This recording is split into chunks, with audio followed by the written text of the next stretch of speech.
Christmas Carol by Charles Dickens. Narrated by Rhonda Parker. Stave 4. The Last of the Spirits. The phantom slowly, gravely, silently approached. When it came near him, Scrooge bent down upon his knee, for in the very air through which the spirit moved, it seemed to scatter gloom and mystery. It was shrouded in a deep black garment, which concealed its head, its face, its form, and left nothing of it visible save one outstretched hand. But for this, it would have been difficult to detach its figure from the night, and separate it from the darkness by which it was surrounded. He felt that it was tall and stately when it came beside him, and that its mysterious presence filled him with a solemn dread. He knew no more, for the spirit neither spoke nor moved. "Am I in the presence of the ghost of Christmas yet to come?" said Scrooge. The spirit answered not, but pointed onward with its hand. "You are about to show me shadows of the things that have not happened, but will happen in the time before us," Scrooge pursued. "Is that so, spirit?" The upper portion of the garment was contracted for an instant in its folds, as if the spirit had inclined its head. That was the only answer he received. Although well used to ghostly company by this time, Scrooge feared the silent shape so much that his legs trembled beneath him, and he found that he could hardly stand when he prepared to follow it. The spirit paused a moment, as observing his condition and giving him time to recover. But Scrooge was all the worse for this. It thrilled him with a vague, uncertain horror to know that behind the dusky shroud there were ghostly eyes intently fixed upon him, while he, though he stretched his own to the utmost, could see nothing but a spectral hand and one great heap of black. "Ghost of the future," he exclaimed, "I fear you more than any spectre I have seen. But as I know your purpose is to do me good, and as I hope to live to be another man from what I was, I am prepared to bear you company, and do it with a thankful heart. Will you not speak to me?" It gave him no reply.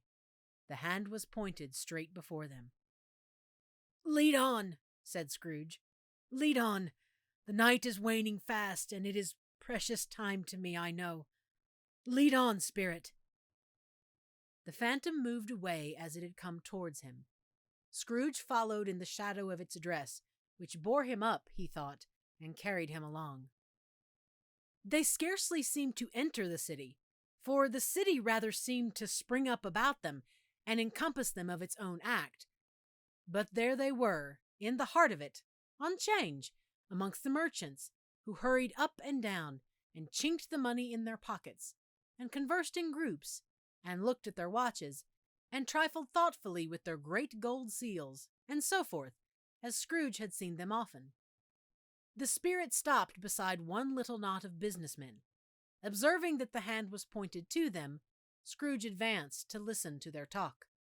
"No," said a great fat man with a monstrous chin. "I don't know much about it either way. I only know he's dead." "When did he die?" inquired another. "Last night, I believe." "Why, what was the matter with him?" asked a third, taking a vast quantity of snuff out of a very large snuff-box. "I thought he'd never die." "God knows," said the first, with a yawn. "What has he done with his money?" asked a red-faced gentleman with a pendulous excrescence on the end of his nose that shook like the gills of a turkey-cock. "I haven't heard," said the man with the large chin, yawning again. "Left it to his company, perhaps. He hasn't left it to me, that's all I know." This pleasantry was received with a general laugh. "It's likely to be a very cheap funeral," said the same speaker, "for upon my life I don't know of anybody to go to it. Suppose we make up a party and volunteer." "I don't mind going if a lunch is provided," observed the gentleman with the excrescence on his nose, "but I must be fed if I make one." Another laugh. "Well, I am the most disinterested among you, after all," said the first speaker, "for I never wear black gloves, and I never eat lunch. But I'll offer to go if anybody else will. When I come to think of it, I'm not at all sure I wasn't his most particular friend, for we used to stop and speak whenever we met. Bye-bye." Speakers and listeners strolled away and mixed with other groups. Scrooge knew the men and looked towards the spirit for an explanation. The phantom glided on into a street. Its finger pointed to two persons meeting. Scrooge listened again, thinking that the explanation might lie here. He knew these men also, perfectly. They were men of business, very wealthy, and of great importance. He had made a point of always standing well in their esteem, in a business point of view, that is, strictly in a business point of view. "How are you?" said one. "How are you?" returned the other. "Well," said the first, "old Scratch has got his own at last, eh?" "So I am told," returned the second. "Cold, isn't it?" "Seasonable for Christmas time. You're not a skater, I suppose?" No. Something else to think of. Good morning." Not another word. That was their meeting, their conversation, and their parting. Scrooge was at first inclined to be surprised that the spirit should attach importance to conversations apparently so trivial, but feeling assured that they must have some hidden purpose, he set himself to consider what it was likely to be. They could scarcely be supposed to have any bearing on the death of Jacob, his old partner, for that was past, and this ghost province was the future. Nor could he think of any one immediately connected with himself to whom he could apply them. But nothing doubting that to whomsoever they applied they had some latent moral for his own improvement, he resolved to treasure up every word he heard and everything he saw, and especially to observe the shadow of himself when it appeared. For he had an expectation that the conduct of his future self would give him the clue he missed, and would render the solution of these riddles easy. He looked about in that very place for his own image, but another man stood in his accustomed corner, and though the clock pointed to his usual time of day for being there, he saw no likeness of himself among the multitudes that poured in through the porch. It gave him little surprise, however, for he had been revolving in his mind a change of life, and thought and hoped he saw his newborn resolutions carried out in this. Quiet and dark, beside him stood the phantom, with its outstretched hand. When he roused himself from his thoughtful quest, he fancied from the turn of the hand, and its situation in reference to himself, that the unseen eyes were looking at him keenly. It made him shudder and feel very cold. They left the busy scene and went into an obscure part of the town, where Scrooge had never penetrated before, although he recognized its situation and its bad repute. The ways were foul and narrow, the shops and houses wretched, the people half-naked, drunken, slipshod, ugly. Alleys and archways, like so many cesspools, disgorged their offenses of smell and dirt and life upon the straggling streets, and the whole quarter reeked with crime, with filth, and misery. Far in this den of infamous resort, there was a low-browed, beetling shop, below a penthouse roof, where iron, old rags, bottles, bones, and greasy offal were bought. Upon the floor within were piled up heaps of rusty keys, nails, chains, hinges, files, scales, weights, and refuse iron of all kinds.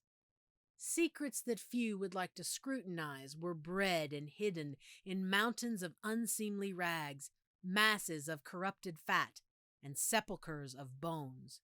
Sitting among the wares he dealt in, by a charcoal stove made of old bricks, was a gray-haired rascal, nearly 70 years of age, who had screened himself from the cold air without by a frowsy curtaining of miscellaneous tatters, hung upon a line, and smoked his pipe in all the luxury of calm retirement.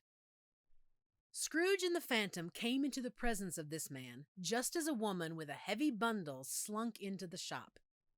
But she had scarcely entered when another woman, similarly laden, came in too, and she was closely followed by a man in faded black, who was no less startled by the sight of them than they had been upon the recognition of each other.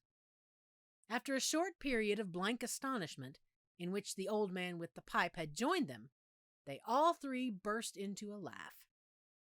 "Let the charwoman alone be the first," cried she who had entered first. "Let the laundress alone to be the second, and let the undertaker's man alone to be the third. Look here, old Joe, here's a chance, if we haven't all three met here without meaning it." "You couldn't have met in a better place," said old Joe, removing his pipe from his mouth. "Come into the parlor. You were made free of it long ago, you know, and the other two ain't strangers. Stop till I shut the door of the shop. Ah, how it squeaks! There ain't a rusty bit of metal in the place as its own hinges, I believe, and I'm sure there's no such old bones here as mine. Ha, ha! We're all suitable to our calling. We're well matched. Come into the parlor. Come into the parlor."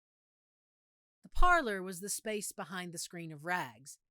The old man raked the fire together with an old stair rod, and having trimmed his smoky lamp, for it was night, with the stem of his pipe, put it in his mouth again.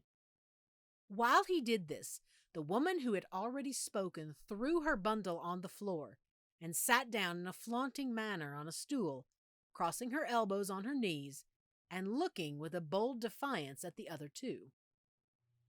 "What odds, then? What odds, Mrs. Dilber?" said the woman. "Every person has a right to take care of themselves.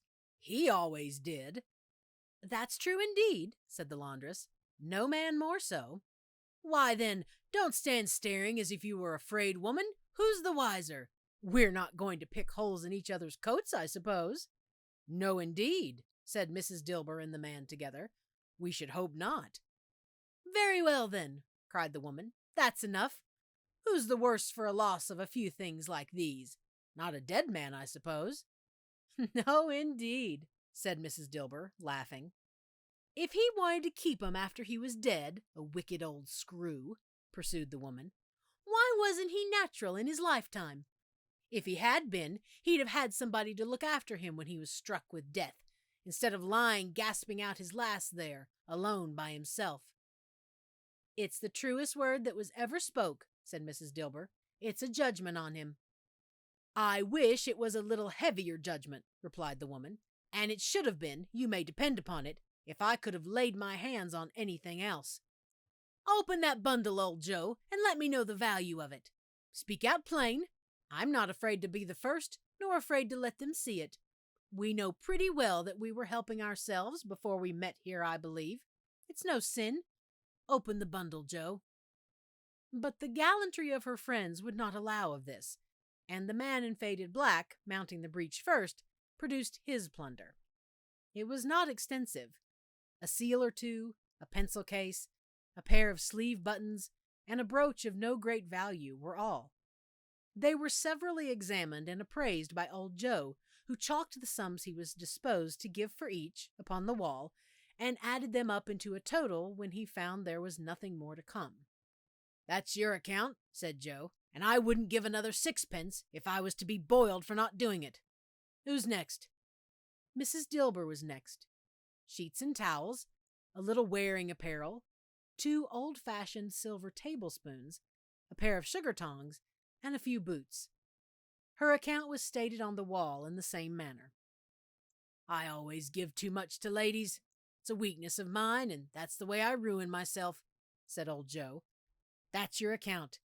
If you asked me for another penny, and made it an open question, I'd repent of being so liberal and knock off half a crown." "And now undo my bundle, Joe," said the first woman.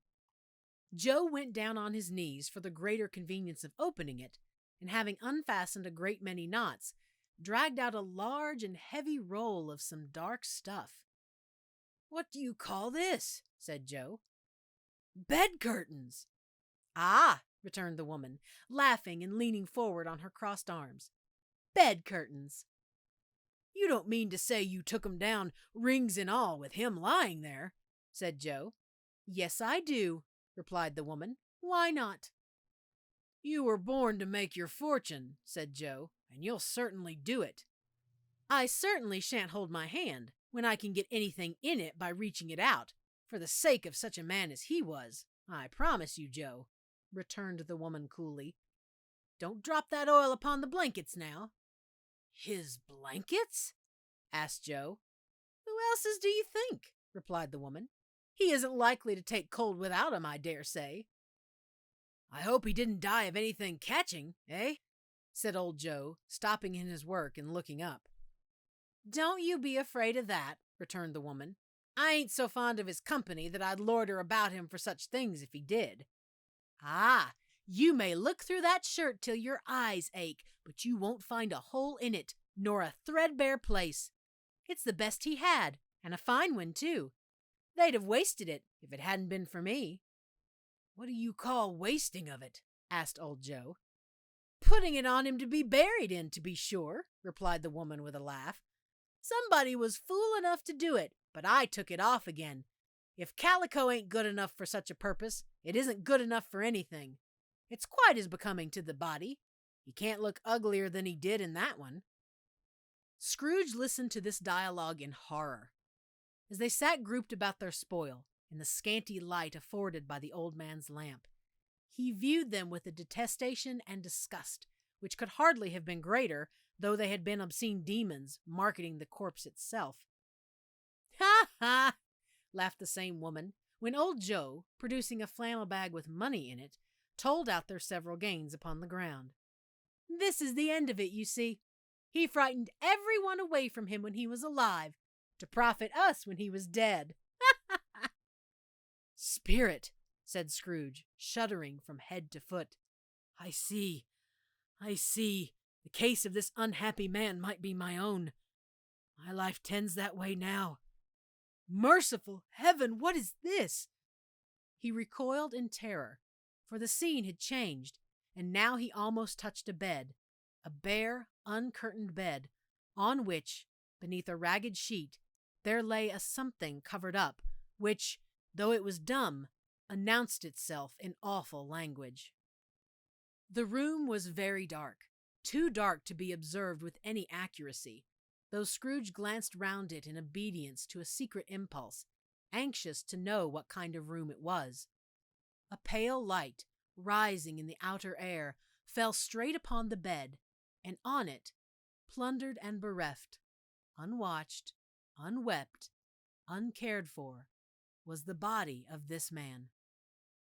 Scrooge glanced towards the phantom. Its steady hand was pointed to the head. The cover was so carelessly adjusted that the slightest raising of it, the motion of a finger upon Scrooge's part, would have disclosed the face. He thought of it, felt how easy it would be to do, and longed to do it, but had no more power to withdraw the veil than to dismiss the spectre at his side. "O cold, cold, rigid, dreadful death, set up thine altar here, and dress it with such terrors as thou hast at thy command, for this is thy dominion. But of the loved, revered, and honored head thou canst not turn one hair to thy dread purposes, or make one feature odious. It is not that the hand is heavy and will fall down when released. It is not that the heart and pulse are still, but that the hand was open, generous and true, the heart brave, warm, and tender, and the pulse a man's. Strike, shadow, strike, and see his good deeds springing from the wound, to sow the world with life immortal." No voice pronounced these words in Scrooge's ears, and yet he heard them when he looked upon the bed. He thought, if this man could be raised up now, what would be his foremost thoughts? Avarice, hard dealing, griping cares? They have brought him to a rich end, truly. He lay in the dark, empty house, with not a man, a woman, or a child, to say that he was kind to me in this or that, and for the memory of one kind word I will be kind to him. A cat was tearing at the door, and there was a sound of gnawing rats beneath the hearthstone. What they wanted in the room of death, and why they were so restless and disturbed, Scrooge did not dare to think. "Spirit," he said, "this is a fearful place. In leaving it, I shall not leave its lesson, trust me. Let us go." Still the ghost pointed with an unmoved finger to the head. "I understand you," Scrooge returned, "and I would do it if I could. But I have not the power, Spirit. I have not the power." Again it seemed to look upon him. "If there is any person in the town who feels emotion caused by this man's death," said Scrooge, quite agonized, "show that person to me, Spirit, I beseech you." The phantom spread its dark robe before him for a moment, like a wing, and withdrawing it, revealed a room by daylight, where a mother and her children were. She was expecting someone, and with anxious eagerness, for she walked up and down the room, started at every sound, looked out from the window, glanced at the clock, tried, but in vain, to work with her needle, and could hardly bear the voices of the children in their play. At length the long-expected knock was heard. She hurried to the door, and met her husband, a man whose face was careworn and depressed, though he was young. There was a remarkable expression in it now, a kind of serious delight of which he felt ashamed, and which he struggled to repress. He sat down to the dinner that had been hoarding for him by the fire, and when she asked him faintly what news, which was not until after a long silence, he appeared embarrassed how to answer. "Is it good?" she said, "or bad?" to help him. "Bad," he answered. "We are quite ruined?" "No, there is hope yet, Caroline." "If he relents," she said, amazed, "there is. Nothing is past hope, if such a miracle has happened." "He is past relenting," said her husband. "He is dead." She was a mild and patient creature if her face spoke truth, but she was thankful in her soul to hear it, and she said so, with clasped hands. She prayed forgiveness the next moment, and was sorry, but the first was the emotion of her heart. "What of the half-drunken woman whom I told you of last night said to me, when I tried to see him and obtain a week's delay, and what I thought was a mere excuse to avoid me, turns out to have been quite true. He was not only very ill, but dying then." "To whom will our debt be transferred?" "I don't know. But before that time we shall be ready with the money, and even though we were not, it would be a bad fortune indeed to find so merciless a creditor in his successor. We may sleep tonight with light hearts, Caroline." Yes, soften it as they would, their hearts were lighter. The children's faces, hushed and clustered round to hear what they so little understood, were brighter, and it was a happier house for this man's death. The only emotion that the ghost could show him, caused by the event, was one of pleasure. "Let me see some tenderness connected with the death," said Scrooge, "or that dark chamber, Spirit, which we left just now, will be forever present to me." The ghost conducted him through several streets familiar to his feet, and as they went along, Scrooge looked here and there to find himself, but nowhere was he to be seen. They entered poor Bob Cratchit's house, the dwelling he had visited before, and found the mother and the children seated round the fire. Quiet, very quiet. The noisy little Cratchits were as still as statues in one corner, and sat looking up at Peter, who had a book before him. The mother and her daughters were engaged in sewing, but surely they were very quiet. And he took a child and set him in the midst of them. Where had Scrooge heard those words? He had not dreamed them. The boy must have read them out as he and the spirit crossed the threshold. Why did he not go on? The mother laid her work upon the table and put her hand up to her face. "The color hurts my eyes," she said. "The color? Ah, poor Tiny Tim." "They're better now again," said Cratchit's wife. "It makes them weak by candlelight, and I wouldn't show weak eyes to your father when he comes home for the world.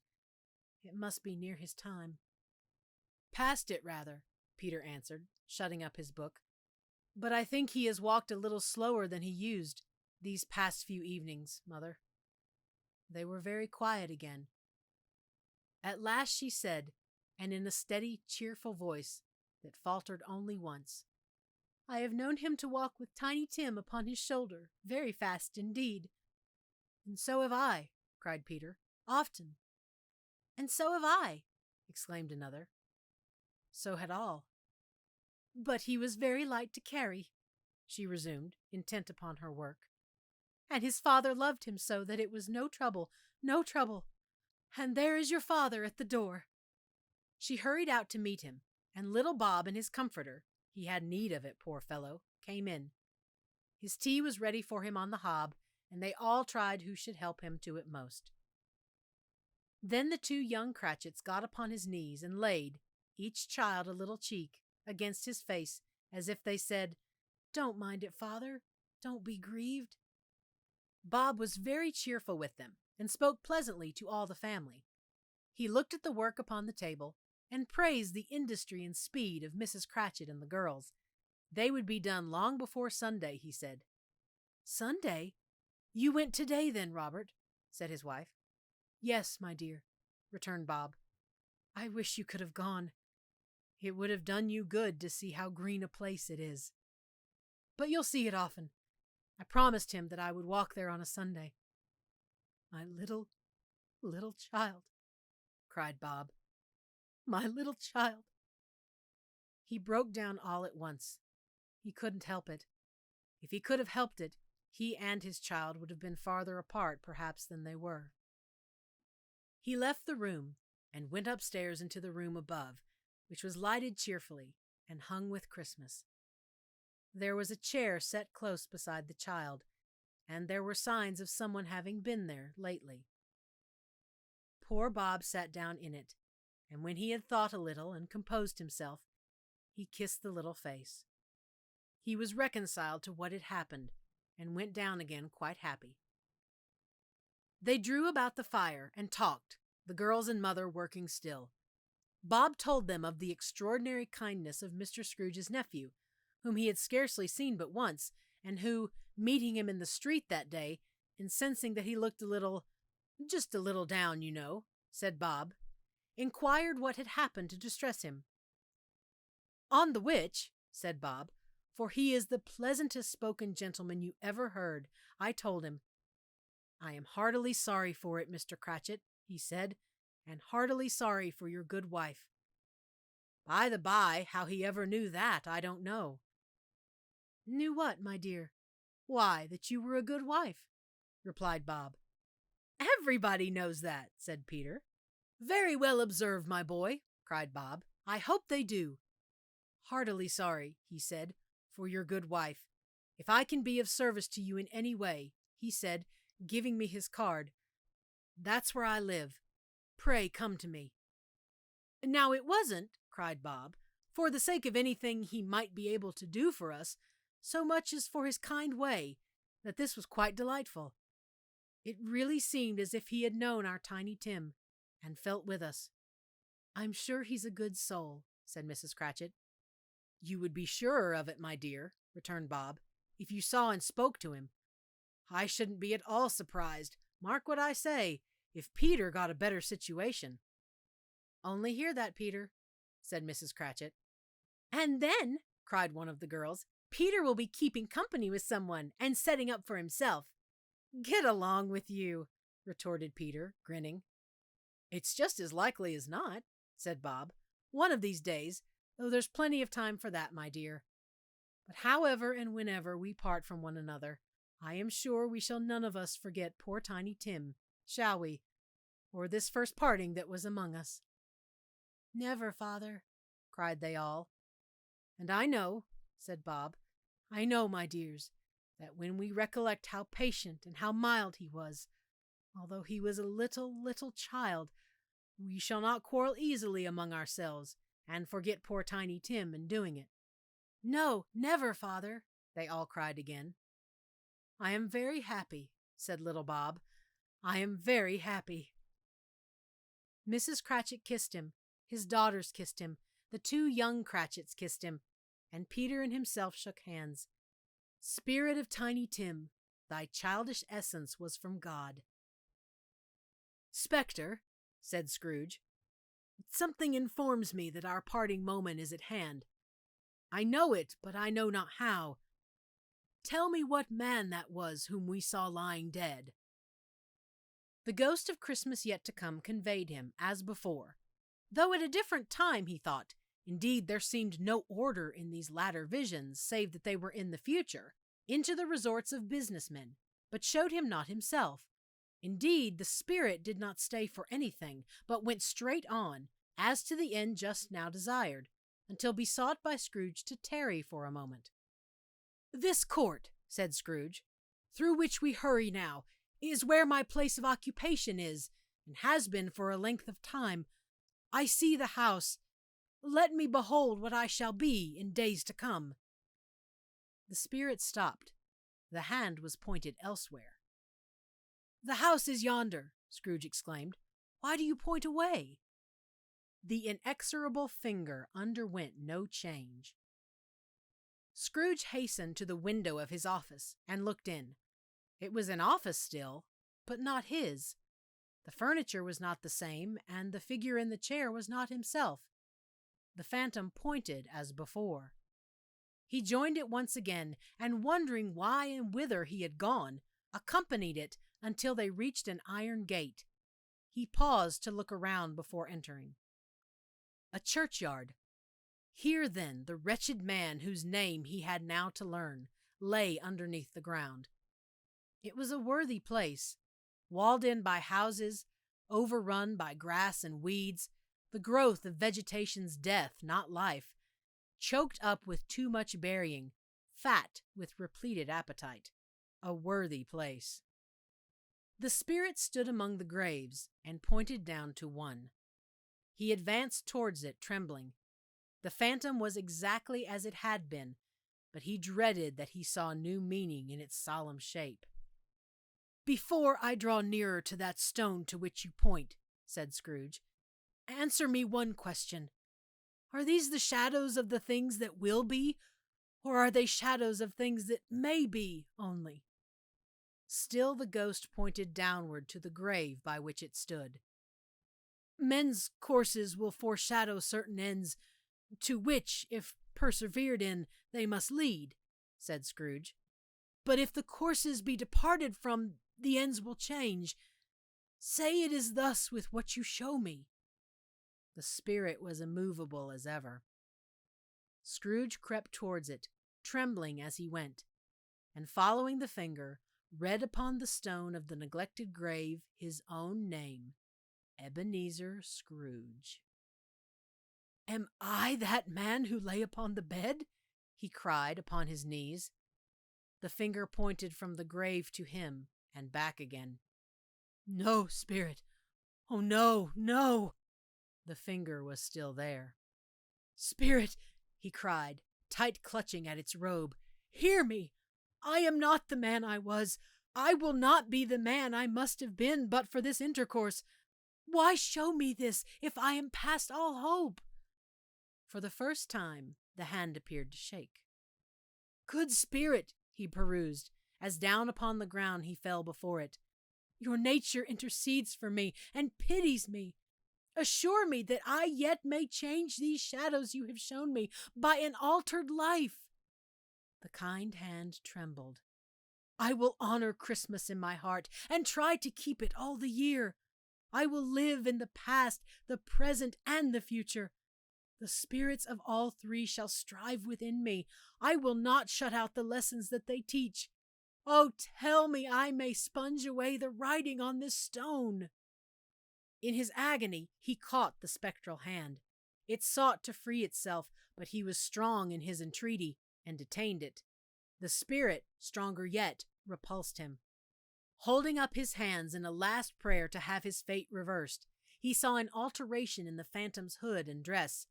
It shrunk, collapsed, and dwindled down into a bedpost.